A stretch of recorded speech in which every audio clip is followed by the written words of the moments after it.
Ultra? And also, since you mentioned William Colby, do you have any theories about why he ended up floating in the Potomac? Couldn't swim. Bad trip.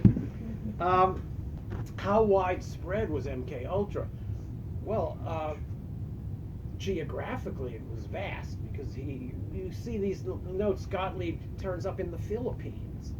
These are also and we know this because his wife and he had a favorite hobby, which was folk dancing, not fake folk dancing, but real ethnic dancing. And they would bring home costumes and try out all the new steps. And so I find her letters where she says, Sid came back from the Philippines with lots of new Philippine dance steps. I was thinking, boy, he wasn't there just to learn dance steps. So he was traveling regularly. We have a memo from some of the CIA people who are complaining about him, saying he was traveling in Japan, giving LSD to people in the CIA station, carrying out experiments, not telling anybody what he was doing. I found a memo in Germany from the German Secret Service chief to the Chancellor, Konrad Adenauer, saying, we have information that Americans are kidnapping people in Germany and are subjecting them to treatment that is illegal under German law. At that time, of course, Adenauer and the Americans were working very close together, and Adenauer just chose to let the matter pass. It was a very widespread project, and it was as widespread as Sidney Gottlieb wanted it to be. Nobody supervised him. And the reason, I think, was that people, the few people who could have supervised him, like Richard Helms and Alan Dulles, understood that what he was doing was bloody, and probably people were dying, and therefore it would be better not to know about it. There is a culture in the CIA, and I think in other secret services, in which ignorance is an asset.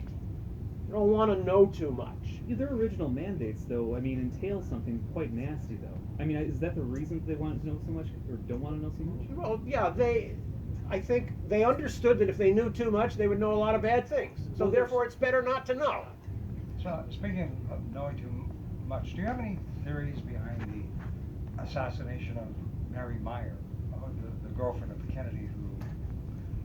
Well, you put two together. You put Colby and Meyer. I mean, who knows how closely those are tied together. I mean, those are wonderful mysteries, and they're very tantalizing. What happened to Colby, and what happened to Mary Meyer? I mean, whole books could be written about them, and indeed have been. So I can't add anything to those except to say that there's a lot of mystery out there. I'm trying to nail down some facts, and I'm glad others are trying to find out other facts. Good afternoon. First, thanks for all your books. I've given several copies to friends. My question today is this. I've heard several prominent famous people such as George Carlin say something to the effect that drugs like LSD cause people to dissent and or question prevailing narratives.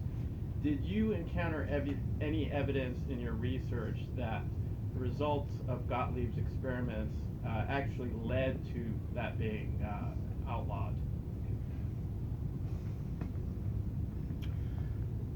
I don't think there was a direct connection, because Gottlieb never conceived of LSD as anything that would be used by large groups of people for anything. The Army did. There were some ideas that maybe it could be used to spray whole populations, but Gottlieb wasn't interested in that. He was interested in how it could affect particular people. Could you, for example, spray LSD in a radio studio where Fidel Castro was going to be about to give a speech, and that would then make him crazy and make him lose his train of thought? That was one of the projects he came up with. He was aiming to try to turn foreign agents and make them into people that would work for us, or get people to tell their own secrets. So I don't think that the banning of LSD sprung directly from him, but you certainly could say that it sprung from the LSD, the explosion of LSD use that was an unintended result of his experiments. Thank you. So we have, I believe, 2 more questions over here, and those will be our last 2. Great. All right. So to the casual observer like myself, I don't know much about the CIA's history or anything. And at the beginning, you said that he was the most powerful unknown American of the 20th century. And it's close to 20 years after, it's actually over 20 years since he died. So what just inspired you to make him known? Just like what made you want to write this book? So I first got the idea for this book when I was writing my book about the Dulles brothers. And in there's the story of how Allen Dulles sent some guy to the Congo with poison to kill the prime minister. That was among a lot of stories about the Dulles brothers. Then after I put that book down, I couldn't let go of that episode, and I started asking myself, so who was that guy? Was that just a courier? No, it wasn't a courier. Actually, there was a chief chemist of the CIA. Then I find out he's the same guy that made the poisons to kill Castro, which are, of course, much more famous. He made a poison to kill Zhou Enlai. I didn't even know that we tried to kill Zhou Enlai. After that, the more I researched him, I came to realize that his role as poisoner-in-chief, the guy that makes the poisons for foreign leaders, was really just a sidelight. In that, he was only kind of the pharmacist putting the poisons together. But MK Ultra was a much bigger story. Without there being a Sidney Gottlieb, there would have been an MK Ultra. But would it have been so widespread, so intense, so harsh, so long-lasting?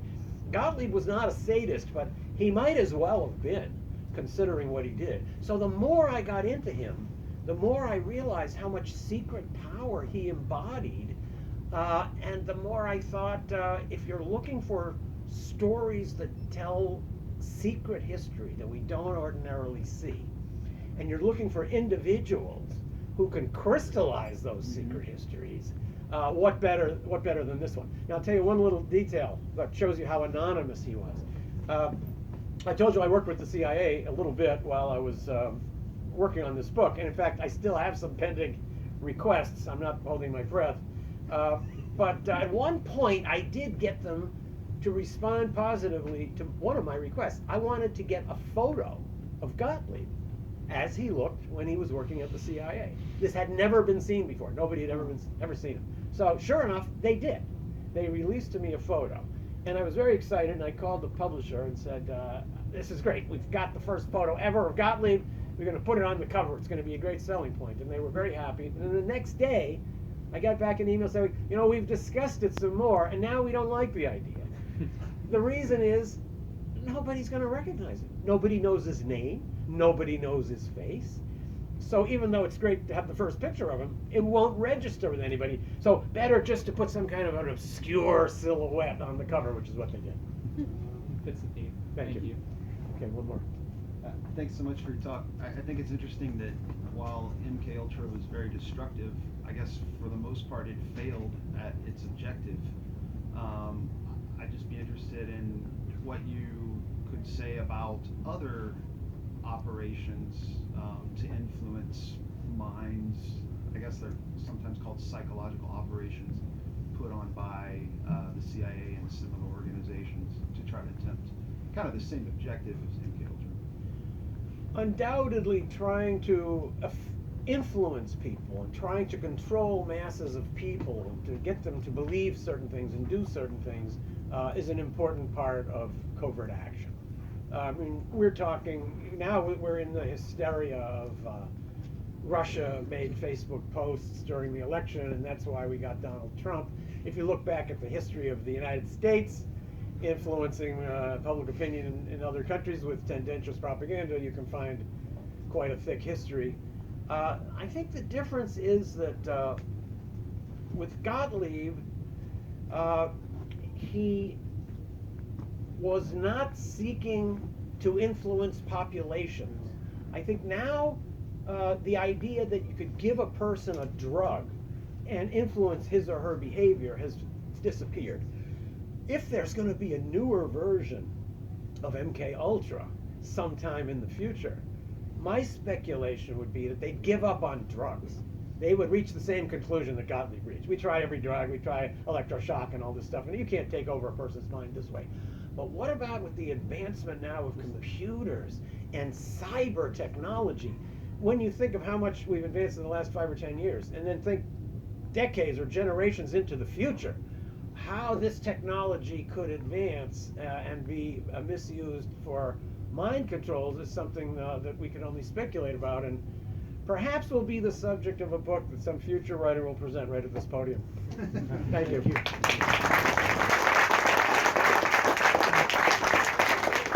Once again, books are available register, please leave your chairs where they are, and the signing line will start to the right of the podium.